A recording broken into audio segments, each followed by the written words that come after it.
Eu vou começar pela pergunta que colocou. Eu tenho estado a ouvir pessoas, instituições, entidades, para avaliar justamente quais são os principais problemas que o Distrito tem.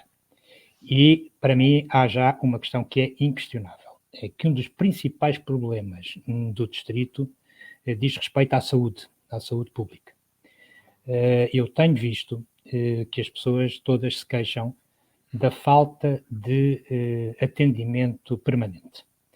Ou seja, aquelas que são as mais pequeninas maleitas que nós possamos ter, nós somos conduzidos praticamente e de imediato para os hospitais.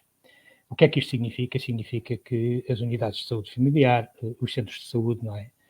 Deixaram de existir, fecharam. E fecharam porquê? Por falta de recursos humanos. Faltam médicos, faltam enfermeiros, falta pessoal auxiliar de saúde. E, portanto, essa é uma das principais preocupações, já para não ir aos meios de diagnóstico, que também não existem, e que é preciso ir para fora do distrito para muitas das vezes poderem as pessoas fazer os exames. Mas, portanto, isto tem aqui uma questão que tem que ser resolvida rapidamente. Dir-me-á, isto é apenas um problema do distrito, não é? É um problema nacional. Mas tem uma incidência muito forte no distrito de Aveiro. E por isso o CDS propôs já até publicamente, creio eu, que o hospital distrital seja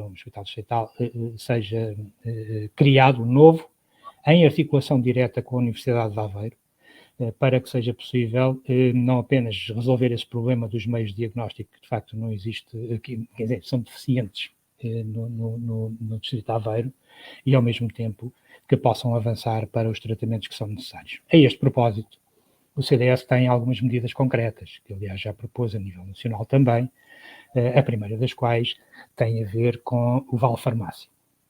O Vale Farmácia é aquele vale que permite que as pessoas idosas e que estejam em risco de pobreza extrema não tenham que fazer uma opção entre alimentos e medicamentos. E, portanto, o Vale Farmácia permite que essas pessoas adquiram, sem custo, ou pagando o Estado, digamos assim, os medicamentos de que precisam e, portanto, garantindo que os alimentos possam ser sempre garantidos para essas famílias e essas pessoas.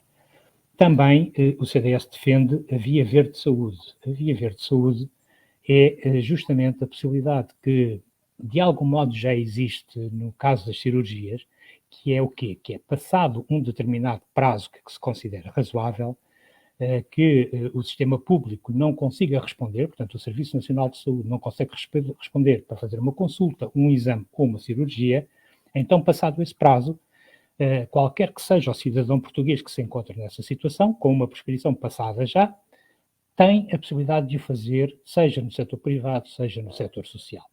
E, portanto, que isso já acontece de facto nas cirurgias, passado um tempo é dado um voucher a cada uma das pessoas que se encontram em situação de ter que ser operadas, então podem fazê-lo no privado e o custo dessa intervenção é pago pelo Estado.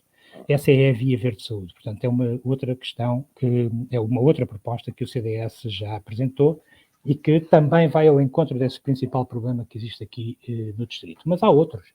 Eu estive a visitar algumas IPSS e um dos problemas que se coloca mais premente das IPSS, estive a visitar uma em Albergaria à Velha, uma das questões que mais se coloca é que nós temos vindo a assistir ao longo dos anos, que é preciso que as IPSS contratem mais pessoas, mais colaboradores, mais funcionários, porque as pessoas que vão estando internadas vão sendo cada vez menos autónomas e cada vez mais dependentes justamente desses funcionários e, portanto, é preciso mais funcionários. Tendo sido preciso mais funcionários, com o aumento que houve do salário mínimo nacional, isso repercutiu-se de uma forma drástica no financiamento dessas próprias IPSS. E, portanto, significa que, de repente, as IPSS ficaram sem condições para poder responder como gostariam de responder e, mesmo assim, estão a responder muitíssimo bem. Mas a verdade é que têm constrangimentos financeiros muito importantes. Portanto, é preciso avaliar, como, por exemplo, algumas câmaras aqui no distrito de Aveiro fazem. Dou-lhe o exemplo de Oliveira do Bairro.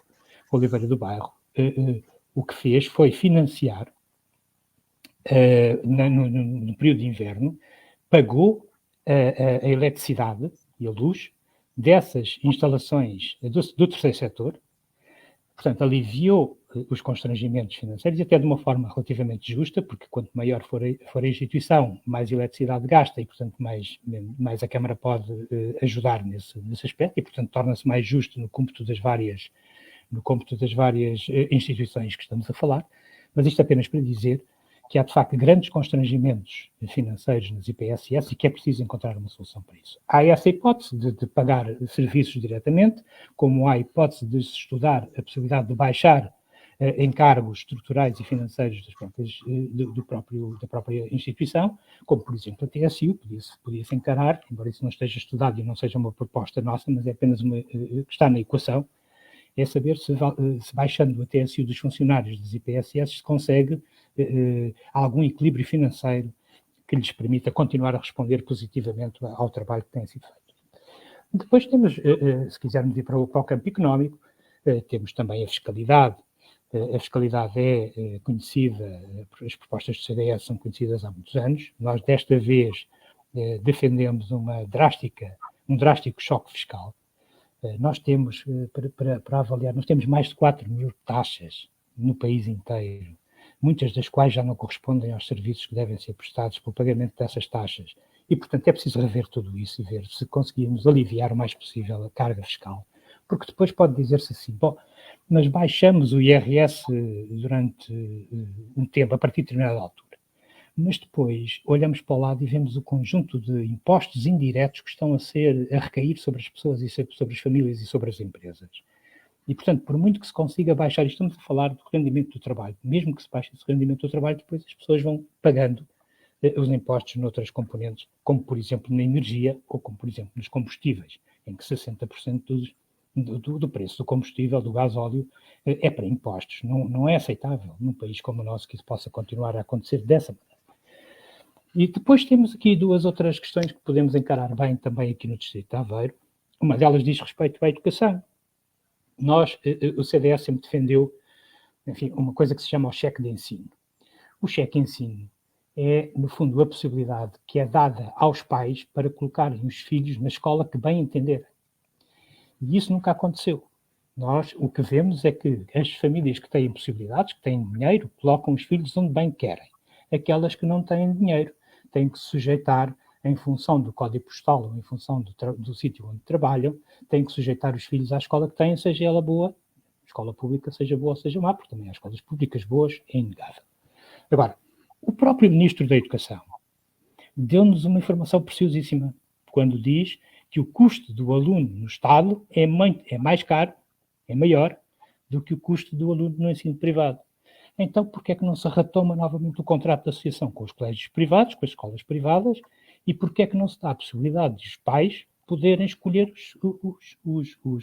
as instituições de ensino que querem para os seus filhos? Só por uma questão ideológica é que isto não se faz, porque a questão financeira está clara que não é.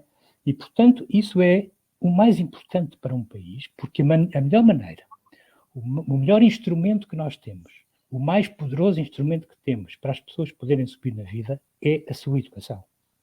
E é aí que nós temos que apostar, e isso tem que ser uma aposta forte, seja quem for o governo que vier a seguir. Mas essa tem que ser. E temos que olhar para as causas e para as raízes. E uma das raízes dos problemas que temos é justamente não termos a possibilidade de escolher a melhor escola para os nossos filhos e não podermos conseguir fazer competir as escolas entre si para que possam ser melhores ainda do que já são muitas delas. Portanto, tem aqui um conjunto de questões. Os grandes colégios de Aveiro praticamente que cessaram a atividade, não é? Olha, doutor, mesmo para terminar, nós costumamos dar alguns segundos de uma mensagem condensada que, se tiver que convencer um eleitor que queira deixar no final, enfim, o seu eleitor normal, mas o eleitor que possa não ser seu eleitor, mas uma mensagem final em jeito resumido de apelo ao voto no CDS. Porquê? Olha, em primeiro lugar, eu diria que vale a pena conhecermos aquilo que o CDS tem para oferecer. Isso é um desafio, uma sugestão, uma recomendação que faço a todos os cidadãos.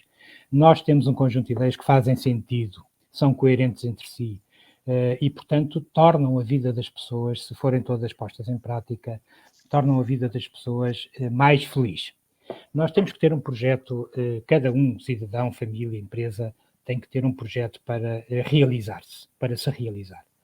O CDS, o que procura é encontrar esses instrumentos para que, em cada momento, as pessoas, as famílias, as empresas possam realizar a sua missão. Nas propostas que nós temos, nós abarcamos tudo isso. Abarcamos, por um lado, a parte económica da vida do país, mas também não nos ficamos pela parte económica, não nos ficamos pela tentativa de aumentar o rendimento. Nós temos preocupações sociais que mais nenhum outro partido da nossa área tem, e esta conjugação de esforços permite, com certeza, encarar com algum otimismo o CDS. Agora, há uma questão que é fundamental, é que se não votarem no CDS, é muito, ou, dito de outra maneira, quanto mais forte for o CDS, maior será a probabilidade de o próximo governo não ser socialista. Porque, como eu dizia no início desta nossa conversa, não é preciso o PSD ganhar as eleições para que o Dr. Rui Rio possa ser Primeiro-Ministro, como não foi preciso ao Dr. António Costa ganhar as eleições para ser Primeiro-Ministro. O que é preciso é que partidos como, nomeadamente, o CDS, tenham, esses sim, uma votação grande. E eu acho que no Distrito de Aveiro há todas as condições, até históricas, para que o CDS possa ter um extraordinário resultado, e é para isso que eu vou trabalhar nestes próximos tempos, e com uma certeza, é que eu, não sendo de Aveiro, vim para Aveiro no domingo passado, cá estarei até ao final, mas vou estar depois do ato eleitoral. E isso é um compromisso que eu posso assumir com todos. Votem ou não votem no CDS. Se o CDS tiver o seu resultado e, portanto, tiver, como tem tido sempre, representação parlamentar a partir do Distrito de Aveiro, não teremos dúvidas, então, de que aquilo que são as nossas propostas serão, evidentemente, pelo menos a forma tentada, postas em prática quando formos governo.